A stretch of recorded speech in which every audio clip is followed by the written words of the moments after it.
Hi అండి, ఈరోజు కమ్మగా పుదీనా పలావ్ ఎలా చేసుకోవాలో చూపిస్తాను. ఫస్ట్ దానికి ఆనియన్స్, టమాటా, క్యారెట్, ఆలు, బఠానీ, బీన్స్ కావాలండి. అండ్ ఇది మన మెయిన్ మసాలా పేస్ట్: కొత్తిమీర, పుదీనా, అల్లం, తెల్లగడ్డ, కొంచెం పచ్చి కొబ్బరి, లవంగం, చెక్క, యాలక్కాయ. ఇది మామూలు మసాలా. స్టవ్ మీద గిన్నె పెట్టేసుకొని ఆయిల్ ఇంకా గీ వేయాలి. గీ వేయడం వల్ల టేస్ట్ అనేది మనకి డబల్ అవుతుందండి. నేనైతే గీ ఎక్కువే వాడతాను రైస్లోకి అయితే. అది వేడైపోయాక మనం ఈ చెక్క, లవంగం అలా ఆ మసాలా అయితే వేసేసుకోవాలి. నెక్స్ట్ దాంట్లో ఆనియన్స్ వేసేసుకోవాలి. ఇట్లా పొడి పొడిగా వేసుకోవడం వల్ల మనకి తొందరగా ఆనియన్స్ ఫ్రై అవుతాయి. మనకైతే గోల్డెన్ బ్రౌన్ కలర్లోకి వేగిపోవాలి ఆనియన్స్. అప్పుడే మనకి పలావ్ టేస్ట్ అనేది బాగుంటుంది. చూసారా, ఈ విధంగా వేగిపోవాలండి. దాంట్లోనే మనం కట్ చేసి పెట్టుకున్న వెజిటేబుల్స్ వేసుకోవాలండి.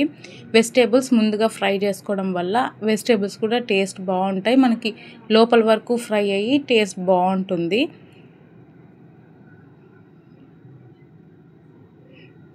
వెజిటేబుల్స్ కూడా వేసేసుకొని దాంట్లో కొంచెం ఉప్పు వేసుకొని బాగా వేపేసుకోవడం వల్ల మనకి ముక్కలకి ఉప్పు కూడా బాగా పడుతుంది. కొంతసేపు అయితే మూత పెట్టేసి మగ్గిచ్చేసుకుందాం వెజిటేబుల్స్ అనేది. అప్పుడు లోపల వరకు సాఫ్ట్గా బాగా ఉడుకుతాయి. ఒకసారి మూత తీసి కలిపేసుకొని దాంట్లో టమాటాలు కూడా వేసేసుకుందాము. టమాటాలు కూడా మంచిగా సాఫ్ట్గా వేగిపోవాలండి. మనకి టమాటాలు సాఫ్ట్ అవ్వాలంటే టిప్ అనేది అందరికీ తెలిసిందే. కల్లుప్పు, అంటే ఏ ఉప్పు అయినా మీ ఇష్టం. నేనైతే కల్లుప్పు వాడతాను, హెల్త్కి మంచిదనేసి.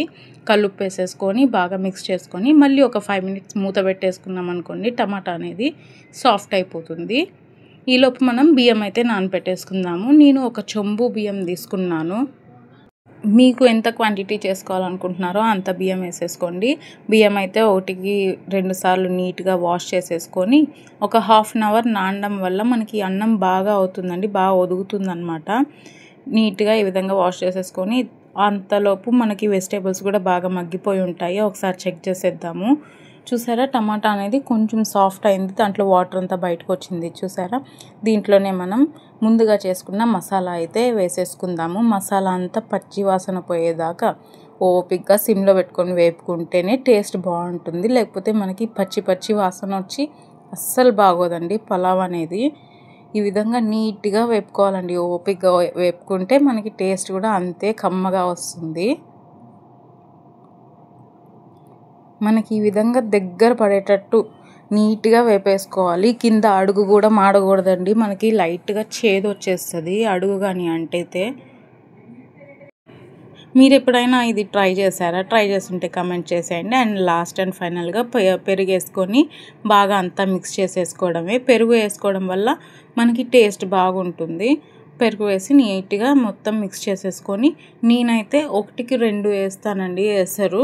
మీరు ఎంత వేస్తారో నాకు కమెంట్ చేసేయండి.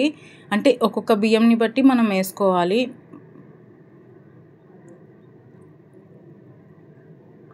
మనకి మిక్సీలో మసాలా వేసాం కదా, దాంట్లో వాటర్ ముందే కొలిసి పెట్టేసుకొని వేసుకోవడం వల్ల ఈజీగా ఉంటుంది. ఒకసారి సాల్ట్ చెక్ చేసేసుకొని సాల్ట్ వేసుకొని మొత్తం నీట్గా గంటెతో తుడిచేసుకొని మూత పెట్టేసుకున్నాం అనుకోండి, మనకి ఎసరు అనేది వచ్చేస్తుంది. మీరు ఉప్పు ఒకసారి చెక్ చేసుకొని వేసుకొని, నాకు తక్కువ అనిపించింది సో అందుకనే వేసేసుకున్నాను. నేనైతే ఈ చెంబు నిండా చేశానండి. మాకు మమ్మీ, డాడీ, నేను కాబట్టి 2 times వచ్చేస్తుంది. మనకి ఎసరు అనేది ఈలోపు బాగా మరిగిపోతుంది. దీంట్లోనే మనం బియ్యం వేసేసుకుందాము. మనం నానపెట్టుకున్నాం కదా ముందు, ఆ బియ్యం అనేది నీట్గా వేసేసుకుందాము. బియ్యం అనేది అంతా వేసేసి ఒక్కసారి కలిపేసుకొని మూత పెట్టేసుకుందాము. మూత పెట్టేసుకొని ఒక 5 minutes తర్వాత మళ్ళీ చెక్ చేసుకుందామండి. దాంట్లోని మూత పెట్టి తీసిన తర్వాత ఒక హాఫ్ లెమన్ అయితే నేను స్క్వీజ్ చేసేసుకున్నాను. లెమన్ వేసుకోవడం వల్ల అన్నం పొడి పొడిగా టేస్టీగా ఉంటుంది, చాలా టేస్టీగా ఉంటుంది. ఇది మనం పిల్లలకి లంచ్ బాక్స్కి కూడా పెట్టొచ్చండి. పిల్లలు హ్యాపీగా వెజిటేబుల్స్తో పాటు తినేస్తారు. మనం ఇంకొక కూర చేయాలి అని ఆలోచించాల్సిన అవసరం ఉండదు. మధ్యలో రైస్ అనేది మనం కలుపుకుంటూ ఉండాలి. అప్పుడే అడుగు పట్టేయకుండా నీట్గా వస్తుందన్నమాట మనకి. లాస్ట్ అండ్ ఫైనల్గా మన బిర్యానీ అయితే రెడీ అయిపోయింది.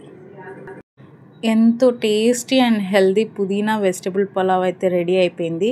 మీకు కానీ నచ్చితే నా ఛానల్ సబ్స్క్రైబ్ చేయండి అండ్ లైక్ చేయండి.